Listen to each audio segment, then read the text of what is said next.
You ask Tiger to solve. This deals with linear equations with one unknown. The final result is x equals -10. Let's solve it step by step.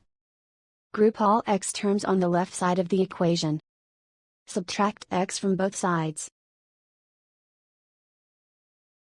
Simplify the arithmetic.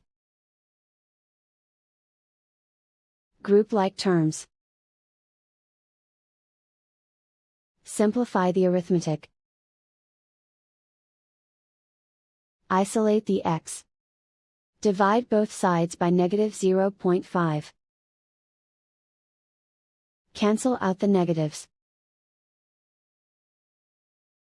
Simplify the arithmetic. Move the negative sign from the denominator to the numerator.